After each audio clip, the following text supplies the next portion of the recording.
So my point was, Michael, that, and I heard, I was able to hear what you were saying about how intentional he's been.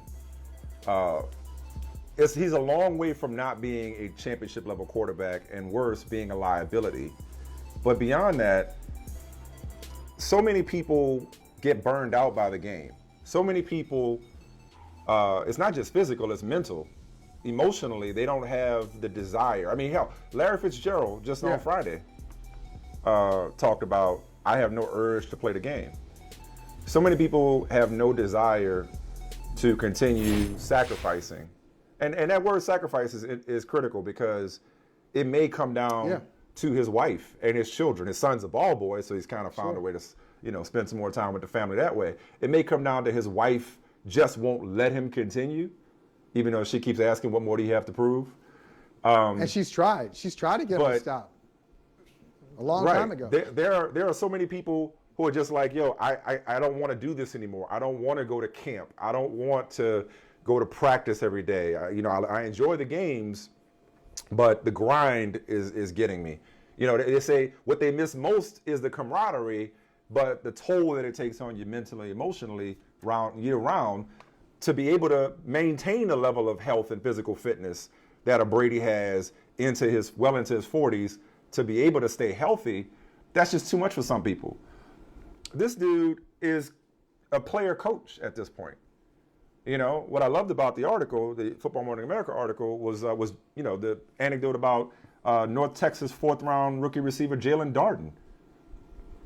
He's mentoring him and coaching him in the event that he's got to go to him in a critical situation, or just in general. So not only is Brady still committed to doing what it takes to stay in tip-top shape and stay on top of his game, he's still interested in putting his arm around rookies and teaching them his ways.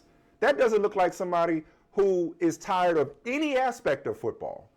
Nothing is too little for him. No detail is too small. Right. No task is too mundane. Nothing is beneath him at this point, where he's not as enthused to play now as he was when he was 24 years old. So I think we ought to just kind of it'll happen when and if it happens, but I don't think it happens anytime soon. So talk about how many more years he's got, whether he'll play till he's 45.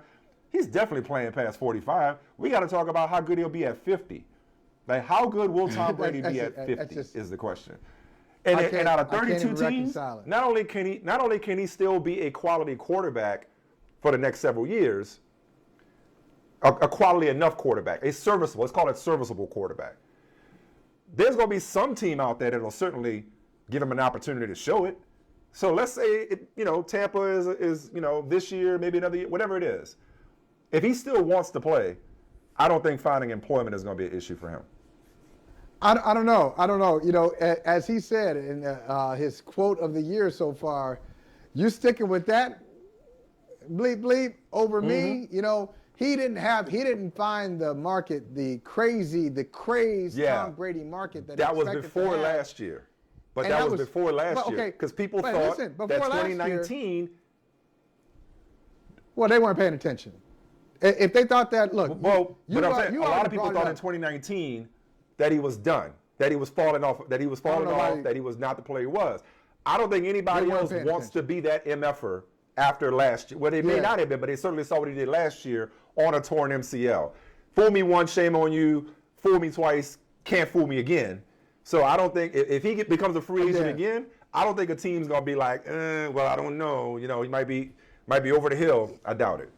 But at that age, they might be cautious. I'll just point out that the end of a few things here.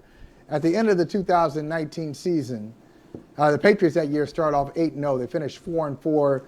They lost their last game of the year to we thought, bad Dolphins team that kept them away from a bye in the playoffs.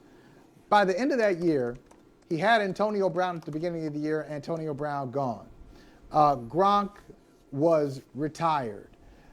His top receivers were Jacoby Myers and Gunnar Olszewski. I mean, he really didn't have much. They had no tight ends. The Patriots tried this cool experiment where they tried to play pro football without actually having tight ends. It didn't work. and Tom Brady was upset about it. So if you look at Tom Brady in 2019, with everything I just told you, and if you look at those stats, it's incredible. It's one of his best seasons given what was around him. Now, there are a couple things.